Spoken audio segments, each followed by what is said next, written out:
Thank you very much, Mr. Putin, for giving me such an opportunity. Victoria Sienkiewicz, First Informational Channel. We have been synchronized, Russia and Belarus. The President of the Congress said that Belarus and Russia should be together. I'm sure you have heard this. We could also build a bridge. It's not the first time we're doing this. We are truly glad that the Oreshnik is entering combat duty in Belarus, as well as the tactical nuclear weapon was given back to us. But not everyone is glad about our union between our countries. Poland closes its border to other countries, or the polygons are being created, or our assets they want to rob our assets, or they want to steal our assets. What can you say about the actions of these European baby pigs? Thank you for this new diplomatic term. What can you say about the actions of the Western countries on the western borders of our union? As for the term that you have mentioned, well, I was speaking to the military and I said it. I was not really meaning anyone specifically. I usually never say anything like that. I was speaking in general terms. I was speaking about a group of people, as legal people say. All of this appeared quite a long time ago.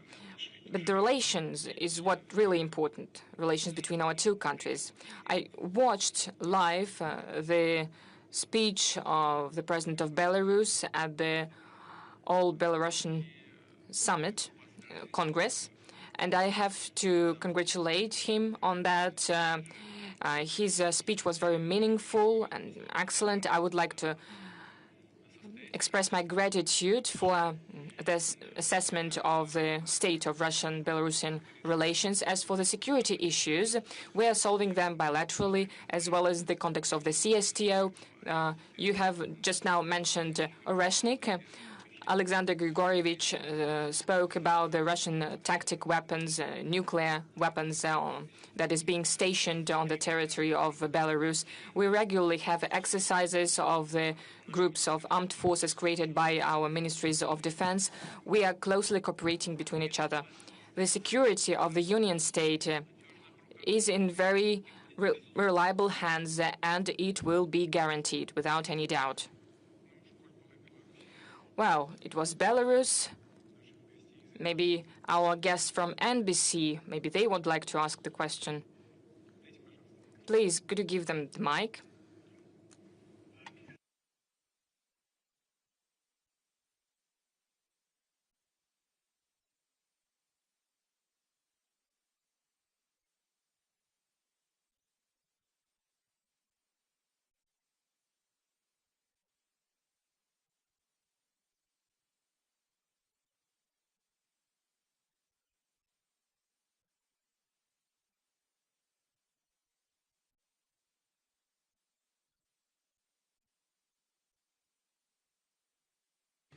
We do not consider ourselves responsible for the death of people. It wasn't us who started this war.